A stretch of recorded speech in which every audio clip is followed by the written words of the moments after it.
ఉదయకాలం వాక్య ధ్యానము నిమిత్తమై యెషయా గ్రంథము 60వ అధ్యాయము 22వ వచనం చూడండి.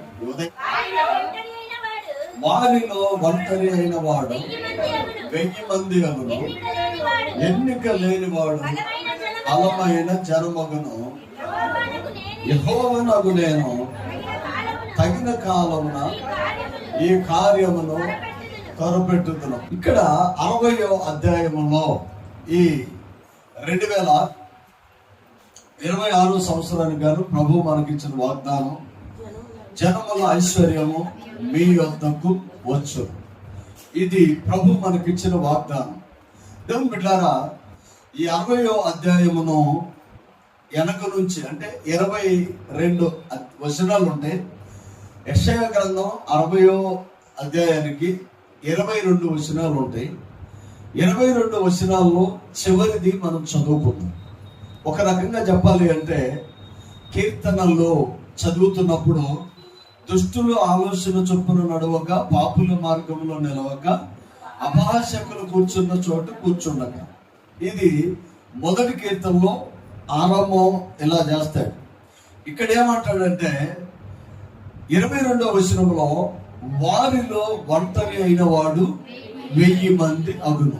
సరే, ఇక్కడ ఏమంటాడంటే వారిలో ఒంటరి అయిన వాడు అంటే, ప్రియ దేవుని బిడ్డలారా, ఒక ఒంటరి వ్యక్తి, స్త్రీ కావచ్చు, పురుషులు కావచ్చు, ఆదరణ లేక, కుటుంబం లేక, బిడ్డలు లేక, ఆస్తి లేక, లేక మనకున్న సదుపాయాలు లేక, కొన్నిసార్లు మనం ఏమవుతామంటే ఒంటరితనాన్ని ఫీల్ అవుతాం, లోన్లీనెస్గా ఉంటాం.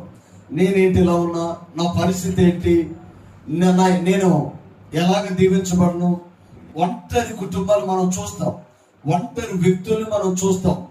వీళ్ళని ఎవరు పట్టించుకోరు, వీళ్ళకి ఎవరు అవసరం లేదు, వీళ్ళు సమాజంలో వీళ్ళకి గౌరవ మర్యాదలు ఏవి కూడా వీళ్ళకి దక్కవు.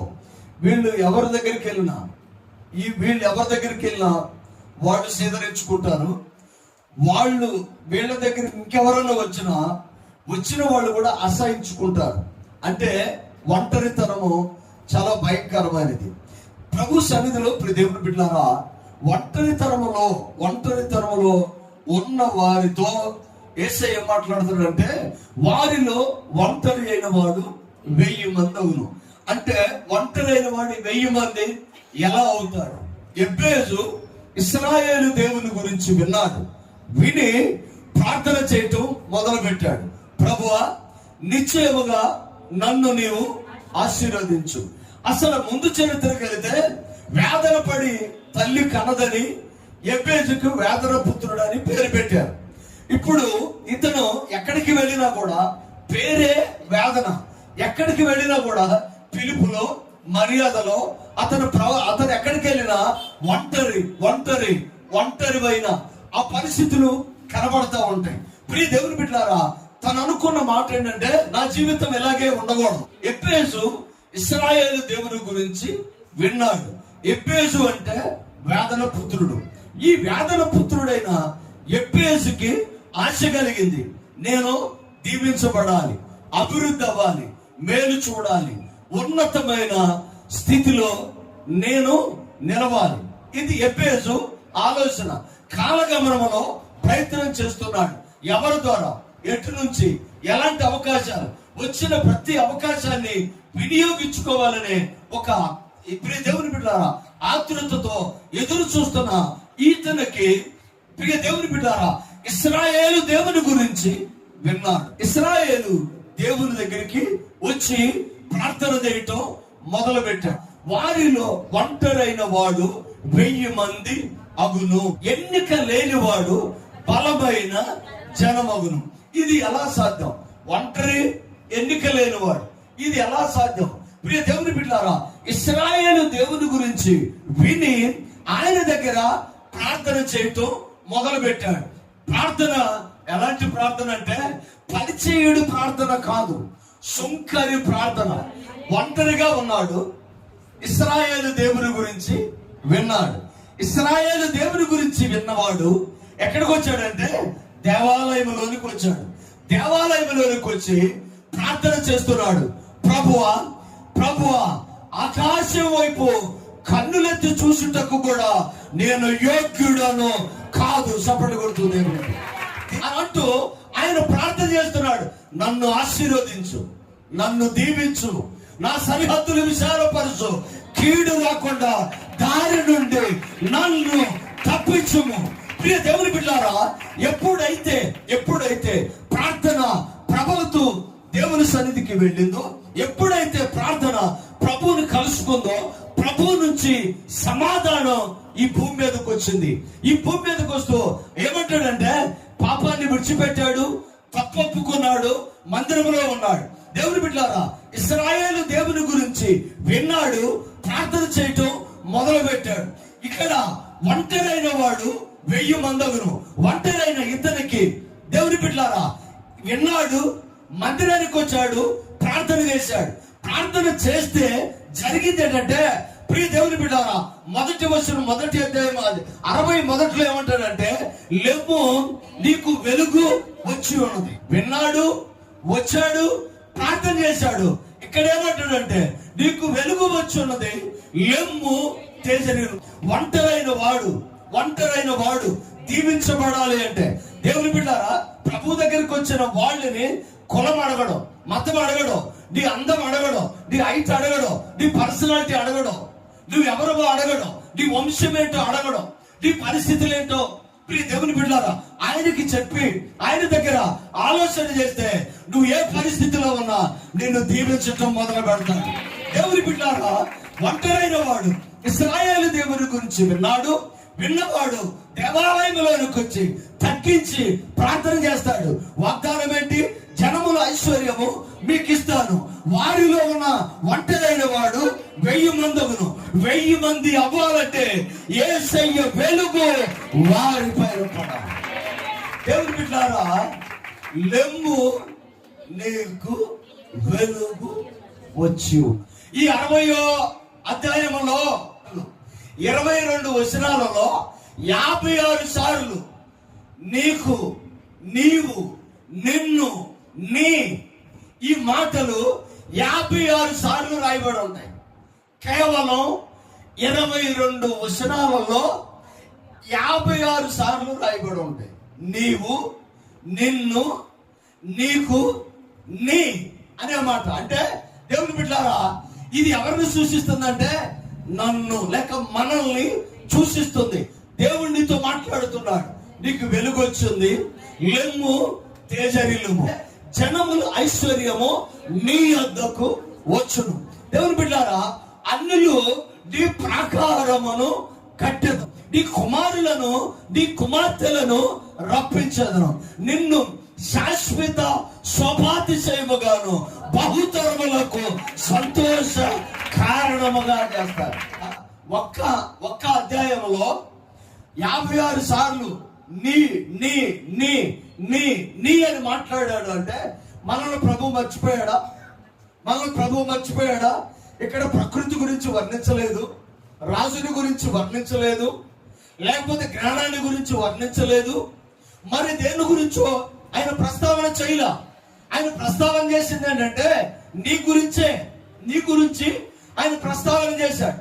అంటే దేవుని బిడ్డలారా, ఒంటరిగా ఉన్న ఒక వ్యక్తి కోసం 56 సార్లు నీవు అని దేవుడు మాట్లాడాడు. అంటే ఈ సృష్టి మొత్తం నీకు వ్యతిరేకంగా ఉన్నా యేసయ్య నీతో ఉన్నాడు అనే విషయం.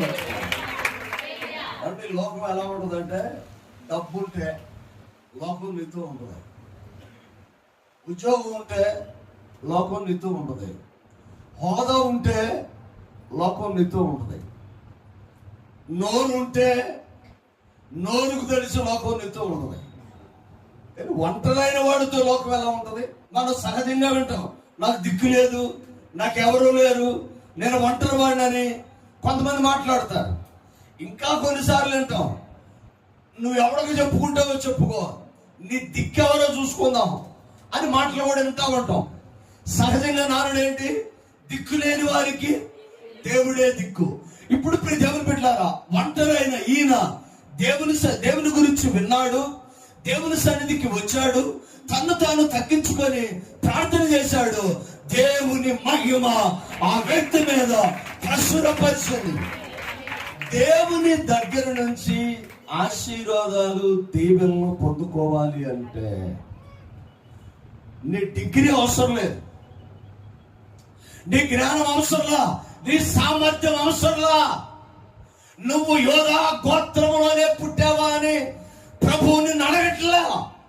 ఏమంటాడంటే, ప్రియ దేవుని బిడ్డలారా, ప్రభువుని అంగీకరించి ఆయన వెలుగులోనికి వచ్చి ఆయన వెంబడించటం ఇష్టపడితే నీ జీవితంలో అద్భుతమైన కార్యాలు ప్రభువు చేస్తాడు. నువ్వు దేవుని వైపు తిరిగితే, నువ్వు దేవునితో ఉంటే, నువ్వు ప్రార్థన చేస్తే, ఆ తర్వాత ఇక్కడ ఏమంటాడు 18వ వచనంలో, ఇంకను నీ దేశమున బలాత్కారమును మాట వినబడదు, నీ సరిహద్దులలో పాడు అనే మాట వినబడదు, నాశనం అనే మాట వినబడదు. ఆమేన్. దేవునితో ఉంటే, దేవునితో ఉంటే, దేవునితో ఉంటే. దేవుని బిడ్డలారా, కొన్ని సందర్భాలలో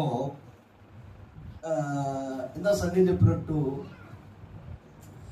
రాత్రి ప్రార్థన ఎలా ముగిసిందంటే, యెహోవా పట్టణమును కావలి కాయన ఎడల దాని కాసువాడు ప్రయాసం వ్యర్థము, యెహోవా ఇల్లు కట్టించని ఎడల దాన్ని కట్టేవాడు మేలుకొని ఉండుట వ్యర్థమే అని అంటూ ఆయన అంటాడు. నేను ప్రార్థన చేస్తాను, ప్రభువా మీరు కట్టండి, మీరు కాయండి. 127 కీర్తనలు అంటాడు, యెహోవా ఇల్లు కట్టించని ఎడల దాన్ని కట్టువాడి ప్రయాసం వ్యర్థమే. అంటే దేవుడు ఇల్లు కట్టాలి. ఇల్లు అంటే 4 గోడలు కట్టి పక్క పైన కప్పేసి అది కాదు ఇల్లు. ఇల్లు కట్టటము అని అంటే ప్రియ దేవుని బిడ్డలారా, సాహసోపేతమైన దేవుని యొక్క కృప మనకు తోడుగా ఉండకపోతే ఇల్లు కట్టలేము, ఇల్లు కట్టలేము. మీకు తెలుసా, మోషే సముద్రాన్ని వీదాడు కానీ సంసారాన్ని ఎదలేకపోయాడు అన్నారు. ఆయన సంసారం విషయంలో వచ్చేపాటికి ఏమైపోయారు? ఓడిపోయారు. దేవుని బిడ్డలారా వినండి. అందుకనే ఈ యొక్క మన దైనందిన జీవితంలో ఒక సాహసోపేతమైన నిర్ణయాలు మనం తీసుకోవాలి అంటే ప్రభు తోడుంటే తప్పకూడదు. ఆయన ఇక్కడ అంటాడు, నీవు ప్రభు దగ్గరకు వస్తే అన్ని జనులతో చేయిస్తాను. మనకి ఏమేమైతే సదుపాయాలు కలిగిస్తున్నారో వాళ్ళందరూ దేవుని బిడ్డలేవి కాదు. కానీ వాళ్ళు ఏం చేస్తారు? రండి సార్, కూర్చోండి సార్, ఏం కావాలి సార్ అది అంటే ఎవరో వారితో నీ పనులు చేయిస్తాడు. దేవుని బిడ్డ నా మాటలు చాలా జాగ్రత్తగా గమనించండి. ఇక్కడ అందరూ అవసరమే. రాణిని తయారు చేయటానికి షండులు అవసరమే. రాజగృహంలో రాణి దగ్గర పరిచారకులుగా వాడిని వాడుకున్నాడు.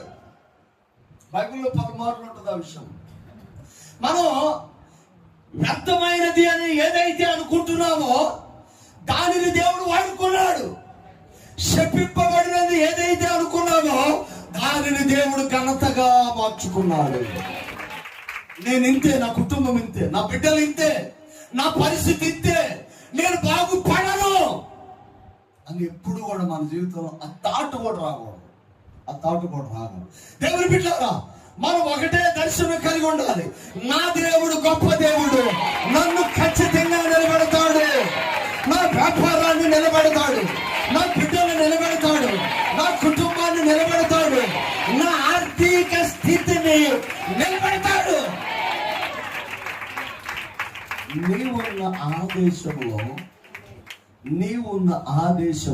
ఇంకను బలాత్కారమను మాట వినబడదు. ఒకవేళ నీ దగ్గర లాగేసుకుని వెళ్ళిపోవచ్చు ఎవరు, ఈ పొలం నాది, ఈ ఇల్లు నాది, కానీ ఇక మీదట బలాత్కారం అనే మాట వినబడదు. ఆమె చెప్పాలి వినబడదు. నిన్ను బలాత్కారంగా ఎవరు నీకు ఇబ్బంది కలిగలేరు. బలాత్కారము అనే మాట నీ జీవితంలో ఇక మీదట నువ్వు వినవు. ఒంటరి వాళ్ళని బలాత్కారమే కదా చేస్తారు. ఒంటరిగా ఆడపిల్ల బయటకు వెళ్తే జరిగేది ఏంటి? ఇవే కదా. ఒంటరిగా ఒక వ్యక్తి యెరూషలేమును చెరుకోకు దిగి వెళ్తా ఉంటే దొంగల చేతిలో పడ్డాడు కదా, ఏమైపోయాడు? గాయాలైపోయాడు కదా. మరి ఒంటరి అంటే ఈ ఒంటరి అయిన వ్యక్తికి యేసయ్య తోడు ఉండాలి. యేసయ్యను నువ్వు తోడుగా పెట్టుకొని చూడు, నీ ప్రతి సమస్యకు ఆయన సరిపడిన దేవుడు అంత.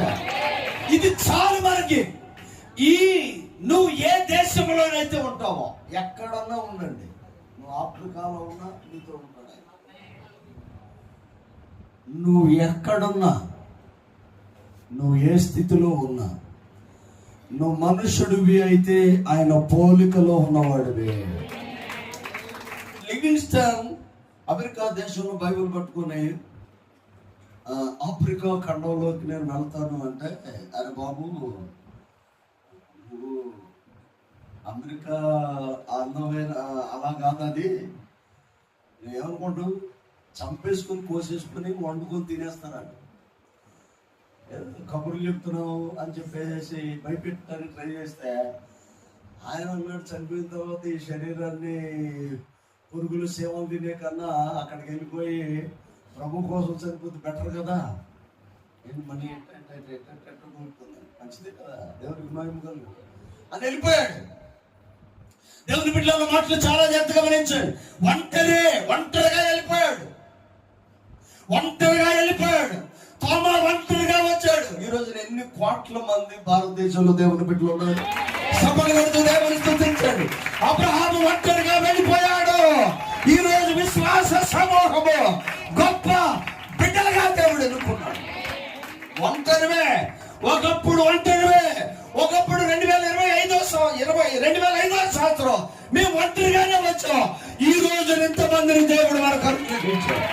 ప్రియ దేవుని ఒంటరిలో, నిరాశలో, నిస్పృహలో, వేదనలో నువ్వు నిలబడి చూడు, 1000 మందిని దేవుడు చేస్తాడు. నమ్మిన వాడు సపోర్ట్ పడుతూ దేవుడు. దేవుని బిడ్డలారా, ప్రభుత్వం ఉంటే చాలు, బ్యాంక్ బ్యాలెన్స్ లేకపోయినా పర్లేదు. ప్రభుత్వం ఉంటే చాలు, అన్నదమ్ముడు అక్క చెల్లెలు బంధువులు ప్రేమించకపోయినా పర్వాలేదు. ప్రభుత్వం ఉంటే చాలు, అందరూ విడిచిపెట్టినా పర్వాలేదు. యేసై ఉంటే అందరితో మరలా నీ పాదాల దగ్గర తీసుకొచ్చి పెడతాడు. ఆమేన్.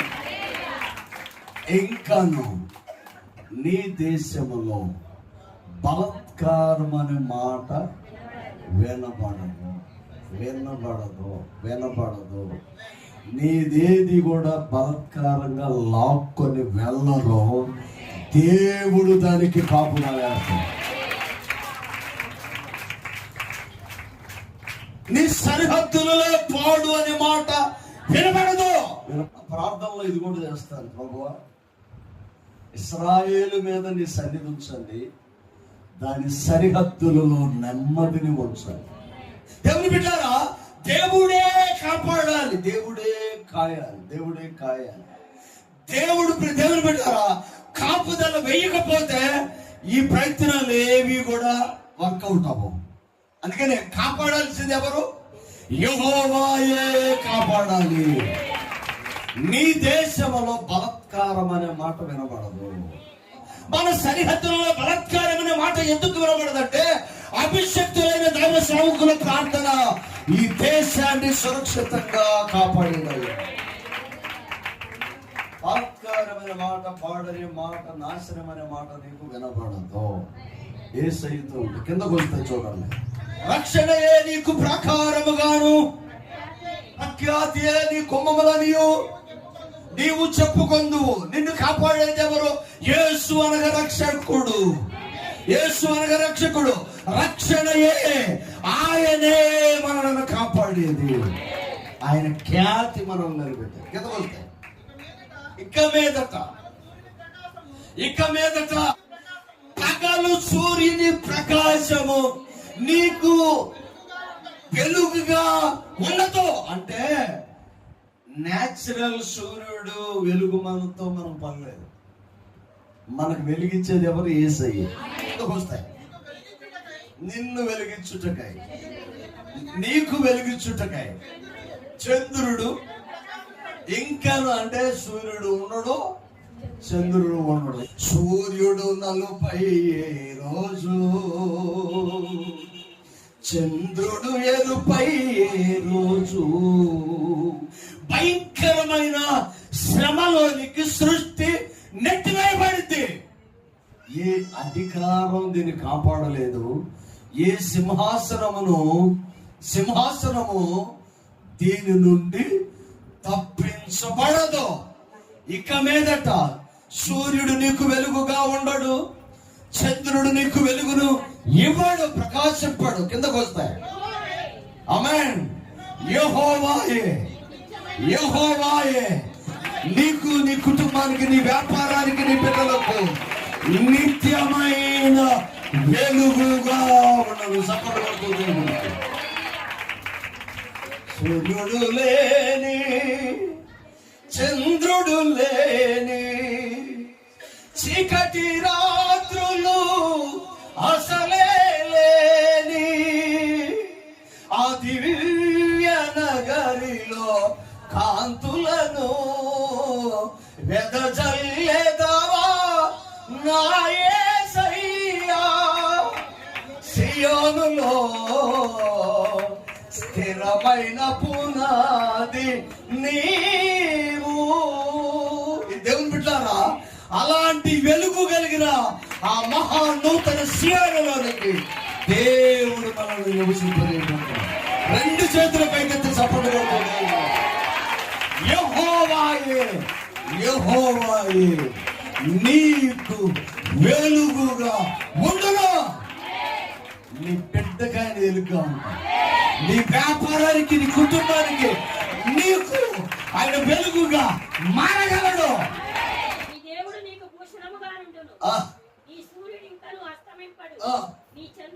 యెహోవాయే వెలుగుగా ఉంటే ఇక చీకటి రాత్రులు ఉండవు, ఒంటరితనం ఉండదు. లెమ్ము, నీకు వెలుగు వచ్చున్నది. యెహోవా మహిమ నీ మీద ఉదయించను. ఆ వెలుగు కిందకి నీకు వస్తే నీ జీవితంలో శ్రమ ఉండదు, రోగం ఉండదు, శ్రీకట్టు ఉండదు, ఆటంకాలు ఉండవు. యెహోవాయే నీకు వెలుగుగా ఉండు. చూడండి, నువ్వు ఏ దేవుణ్ణి అయితే అంగీకరించావో ఆయన నిత్యము నీకు వెలుగుగా ఉంటాడు. గాని ఆయనకు అస్తమయం అనేది లేదు. ఆయన నిత్యము వెలుగుస్తున్న దేవుడు అయి ఉన్నాడు. కిందకు వస్తే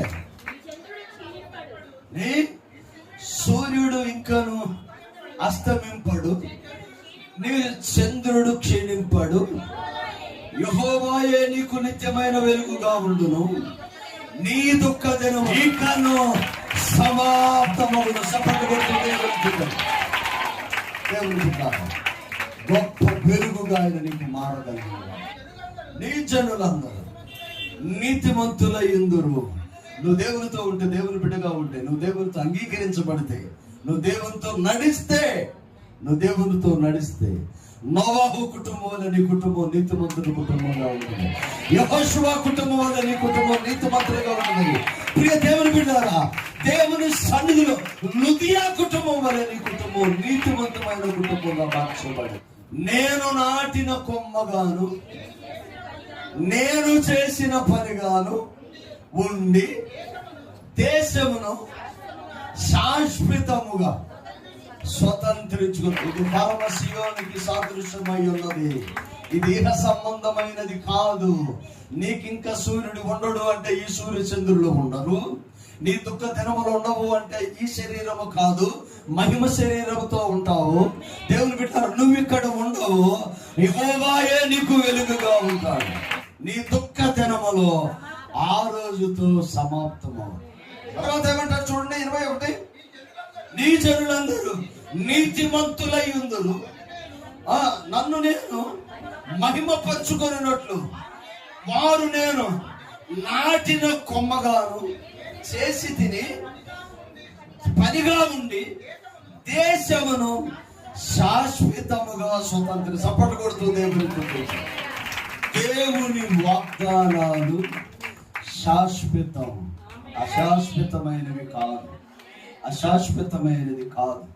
2026 సంవత్సరంలో ప్రభువు మీకు ఇచ్చిన ఈ వాగ్దానము ఆమేన్ హల్లెలూయా దేవుని కృపయే, దేవుని కృపయే. ఇది ఎలా ప్రారంభం చదవాలన్నాను? యెషయా గ్రంథం 60వ అధ్యాయము లాస్ట్ వచనం చదవాలి. ముందు వారిలో ఒంటరైన వాడు 1000 మంది. అక్కడి నుంచి మొదలేసి నీకు వెలుగు వచ్చింది, యెహోవా మహిమ నీ మీద ఉదయించి, సముద్ర వ్యాపారం నీ వైపు తిప్పబడి, జనముల ఐశ్వర్యం నీ దగ్గర కూర్చు, నీ కుమారులు నీ కుమార్తెల సంఖ్య పెట్టుకుని వస్తారు, అన్యులు నీ ప్రాకారమును కట్టుకుని, నీ మందిరమును నేను శృంగారించదను, నిన్ను 15వ వచనం అంటాడు, నిన్ను శాశ్వత శోభాతిశయముగాను బహుతరములకు సంతోష కారణంగా. ఒక్క తరము కాదు, తరము వెంబడి తరము 1000 తరాలకు ఆశీర్వాదకరంగా ఉన్నారు. విశ్వాసంతో నిలబడాలి. 1000 మందిని దేవుడు చేస్తాడు, తలెత్తుకునేలాగా నిలబడతాడు, ఉన్నత స్థితిలోకి దేవుడు నడిపిస్తాడు. దేవుడి బిడ్డ విశ్వాసంలో నిలబడండి. అద్భుతమైన ఆశీర్వాదాలు ప్రభువు మీ జీవితంలో చేస్తారు.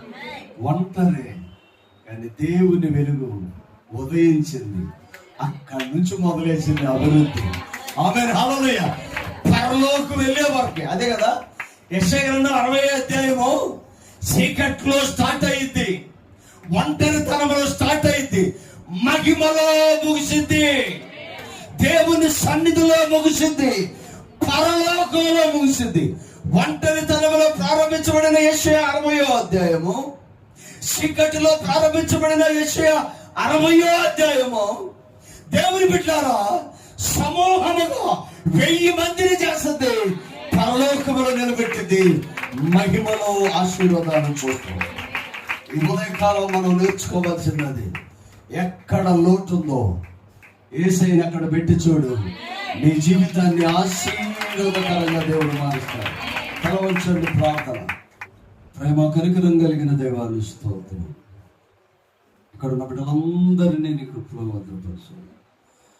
దేశమును శాశ్వతముగా స్వతంత్రించుకునే కృప వారికి అనుగ్రహించు. ఒంటరితనముతో ప్రారంభించబడిన ఈ విశ్వాస యాత్రలను మహిమలో ముగిసి 1000 మందిగా మార్చమని పేరున దీవించారు.